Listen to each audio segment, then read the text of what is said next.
Welcome in the first 2016 edition of AZ Audibles on Sports 360 AZ. That's Eric Sorensen. That's Jordan Ham. I'm Jared Cohen. We're out and about every weekend covering high school football, and we're just doing a little roundtable discussion like we did last season about the things we see around the landscape of high school football in the state. Eric, you started off Cibola against Horizon. You did a feature on Mark Walton, the talented tight end coming into town from Yuma. Let's talk about Horizon, though. This is kind of an unknown entity as we speak. They've had turnover at the coaching position. They've had next-level players. They've had players transfer, new coach this season. What are we to make of Horizon after seeing them week one? Well, the good news is they already have one more win than they did all last year. From what I saw, much improved. Different scheme, different players. Like you said, a whole new coaching staff. A couple players that really stood out to me. Nick Gregory, dual threat quarterback, was unstoppable against the Raiders. 2 touchdowns passing, 2 touchdowns running.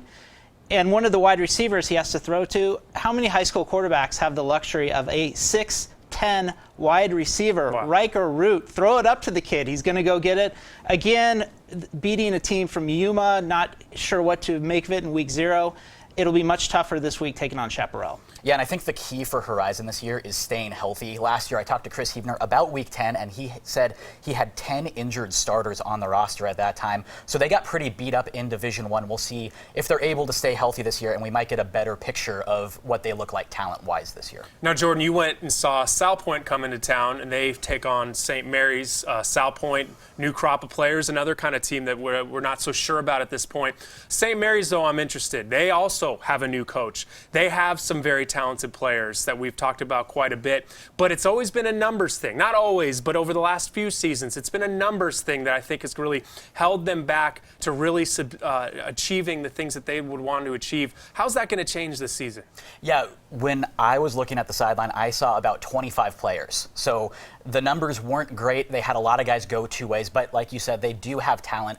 Odawa Isabor, Abel Navarrete, and Jordan Blake played both sides of the ball. They are big-time playmakers. I think that they have guys that can help them win games. And the thing about this was, as the game went on, those guys got better. So I think that figuring things out on the offensive side of the ball for them is going to be a key. They put Navarrete in the backfield the second half, and that really jump-started the offense. The talent's there, and I think as they continue to develop the program, the numbers will get better as well. Yeah, and you mentioned Blake. You know, people talk about Navarrete and Isabor.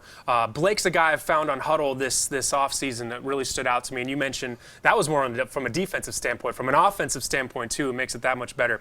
Guys, I went to South Mountain last week and was so privileged by Coach Carter to give me the opportunity to get video of him unveiling all this new equipment to his team. He mentioned that it's the type of thing where these guys have worked for it, they've earned it, they didn't want to wait until their first win or their first game. They wanted to reward them for the off-season work that they put forth, and seeing the looks on these kids' faces when they were pulling out fresh new Nikes was probably one of the coolest things that I've been a part of. And I'm very thankful to Coach Mark Carter and his brother Marcus Carter, who's the associate head coach, for having me out. As for them as a team, they did fall short against Maryville. I'm really intrigued by a running back that they're going to have coming this year. His name is Robert Williams. He finished second in the 100, 200, and 400, all the sprinting events in track last season, and they're going to let him loose at running back, running the spread. So it should be fun to watch. South Mountain is, based on what Coach Carter's doing, is going to be a team I'm going to become a fan of, and I'm curious to see how it relates on the football field. And I also saw they got a big numbers increase in terms of actual players on the roster. It jumped from 13 to something like 75 players between their JV and varsity levels now, so good for South Mountain. Yeah, they're really revamping the program. It should be fun to see how it all unfolds. Now, guys, let's look ahead to this coming week. Now it's week 1. All the teams in the state will have played at least a game after this weekend is over. Let's start with you, Eric. Where are you headed, and what are you keeping your eye on? Well, Friday I'm going to be at the Arena Bowl watching the Rattlers hopefully bring home another title. So I'm taking in the Thursday night game up in Anthem. Boulder Creek is hosting Liberty. Liberty has a playmaking linebacker, Caden Dodge. He's been playing varsity for what seems like forever. Definitely a player to watch. And also, it'll be interesting, Boulder Creek lost big time to Hamilton in week 0, but they have a game under their belt. This will be the season opener for Liberty. How about you, Jordan? I'm going to Bradshaw Mountain and Cactus. The quarterback for Bradshaw Mountain really intrigues me, Gunnar Bundrick.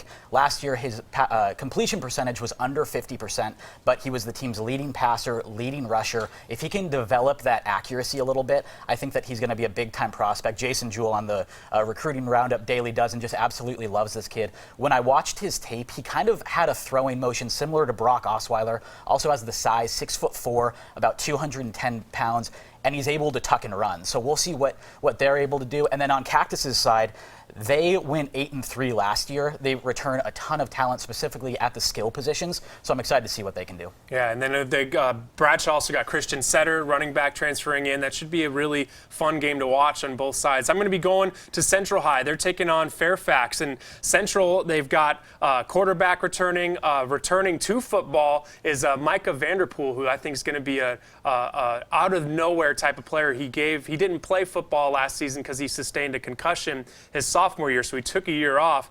And I talked to him, and he said that he is so revamped, so re-energized to play. But Central had 2 kids come in during registration that Coach Clanton told me about. They had twin brothers that were born in Congo. They moved to Zimbabwe and were on the Zimbabwe's national rugby team.